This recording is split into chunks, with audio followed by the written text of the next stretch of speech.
Casi todos los estudiantes de español estudian la gramática del idioma, pero muy pocos logran retener lo suficiente como para hablar español de manera correcta y con confianza. Pero con un hábito sencillo de 3 pasitos que puedes hacer todos los días, eso puede cambiar. Cuando yo estaba aprendiendo español, repetía este hábito sin parar todos los días. Y fue una de las cosas principales que me llevó de estudiante a intérprete médica. Así que si llevas tiempo estudiando español, pero todavía dudas mucho al hablar, porque no estás seguro de las conjugaciones y cada vez que las investigas se te olvidan, quédate. Al final de este video tendrás un método para dejar de dudar tanto y transformar lo que estudias en frases que realmente salgan de tu boca con confianza. Antes de empezar, te quiero decir que puedes aplicar este consejo en cualquier momento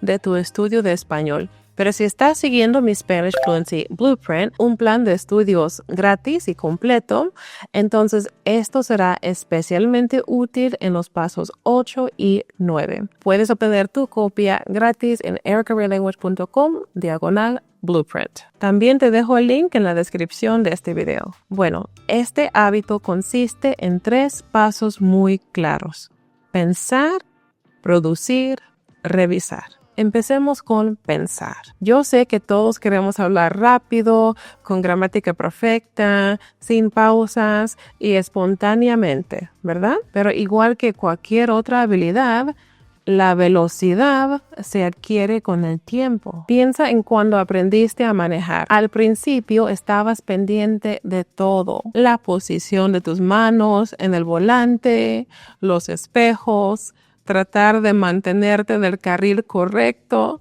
pero con el tiempo manejar se vuelve tan automático y rutinario que hasta puedes llegar a tu destino sin recordar el viaje. Con el español pasa lo mismo. Ahora mismo tú me entiendes, entonces sé que tienes suficiente vocabulario para intentar formular tus propias oraciones. Claro, no siempre van a ser correctas.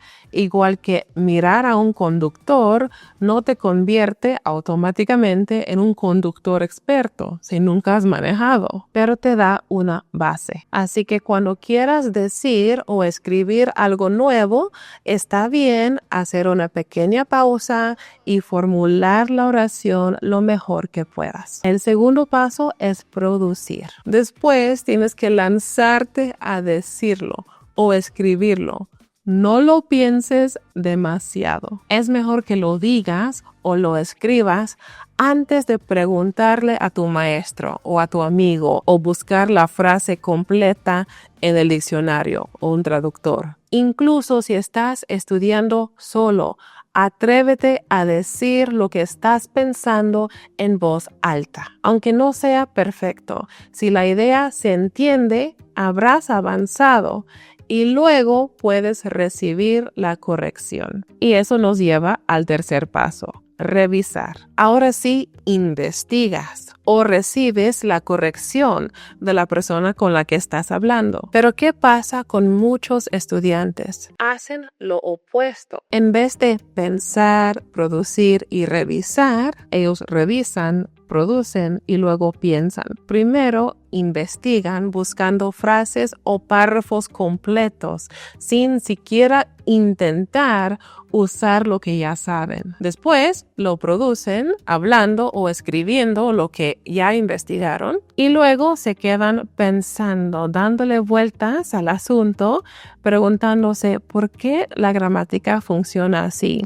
¿Por qué es diferente del inglés? El resultado es que no practican usando lo que ya saben y también pierden mucho tiempo analizando en vez de usar el idioma. Pero si ya entiendes bastante español y tienes una base de vocabulario, lo mejor que puedes hacer es pensar, producir y luego revisar. Te voy a dar un ejemplo personal para mostrarte por qué equivocarte puede ser tu mejor herramienta de memoria. Por muy buenos que sean los patrones de gramática, a veces nos equivocamos y está bien. Por ejemplo, un día yo estaba con un grupo de amigos, todos hispanohablantes nativos, y estábamos teniendo una conversación un poco profunda, un poco seria, de hecho. Y hablando de alguien en particular, yo quería decir, aprendemos de lo que hizo y de lo que hará. Pero lo que salió de mi boca fue, aprendemos de lo que hizo y de lo que hacerá. Porque en mi mente pensé, infinitivo, hacer más a con tilde equivale al futuro. Hacerá, por supuesto. Eso tiene que significar he will do. Pues no. Nadie me corrigió en el momento, pero a mí misma me sonó raro. Así que después lo busqué en el diccionario y descubrí que hacer es un verbo irregular y que no podemos decir hacerá, es hará. Eso pasó hace más de 20 años y nunca lo olvidé. Todavía lo tengo grabado. En cambio, muchas frases que busqué completas en el diccionario o con un traductor para no equivocarme, las olvidé después. Recordaba la forma correcta solo de manera temporal, porque ni siquiera intenté decirlo o escribirlo por mi cuenta primero. La lección, cuando se trata de aprender idiomas, cometer errores es algo bueno. Aprendemos de ellos. Tienes que intentarlo, tienes que probar y recibir las correcciones después. Y no soy la única. Muchos de nuestros alumnos han experimentado lo mismo. Por ejemplo, Dara, una de nuestras estudiantes particulares, dijo lo siguiente. But again, it doesn't feel so much like study per se. Things like, picking a song and a song that I already like and sing along to, but maybe I don't consciously know the words, and just spending some time writing the words down in Spanish and then challenging myself to figure them out in English and writing them down to the best of my ability and then plugging in the gaps and figure out where I'm wrong. For me, it is being wrong is a good thing for me because I remember the corrections more than if I just did the translation directly. Sin lugar a dudas, este método funciona. Ahora, algunos piensan que este tipo de ejercicio puede limitar sus habilidades de hablar de manera espontánea y que siempre se van a quedar traduciendo en su cabeza. Pero no es así. La razón es que este ejercicio no busca que vivas permanentemente en la traducción, sino que te da práctica para activar el vocabulario y las estructuras que ya conoces. Y con el tiempo, tu cerebro empieza a reconocer patrones y usarlos de manera más automática. Entonces, en lugar de frenar tu fluidez, este ejercicio te da confianza, te da seguridad, porque refuerza lo que ya sabes y luego te obliga a ponerlo en práctica. Pero ¿cómo vas a tener suficiente vocabulario para siquiera intentar? Bueno, si estás siguiendo el método del Spanish Fluency Blueprint, mi plan de estudios que puedes descargar gratis, constantemente estarás recibiendo mucho input.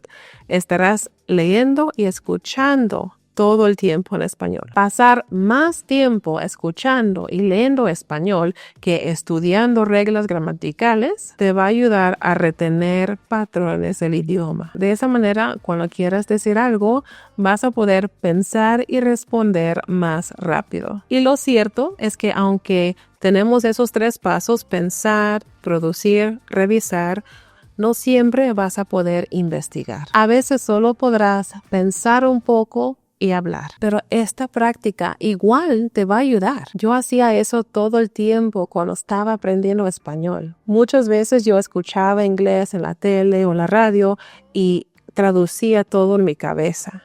Pensaba, ¿cómo diría eso en español? A veces solo pensaba y a veces decía la traducción lo mejor que podía en voz alta. Obviamente me equivocaba. Pero aún así, tener ese hábito me sirvió de maravilla. ¿Por qué? Porque me ayudó a practicar con lo que ya tenía. Había brechas, no sabía todas las palabras, pero esas brechas se fueron llenando con el tiempo y poco a poco mis conversaciones empezaron a fluir con mucha más naturalidad. Entonces, pensar, producir, revisar. Ese es el hábito que puedes implementar cada día. Y este consejito pequeño forma parte de mi plan de estudios completo, Spanish Fluency Blueprint, que puedes encontrar en ericcorrellanguage.com/blueprint. Pero para hablar con fluidez no necesitas solo gramática, también es muy importante poder retener el vocabulario que aprendes. ¿Cómo puedes hacerlo? Te lo explico paso a paso en el siguiente video.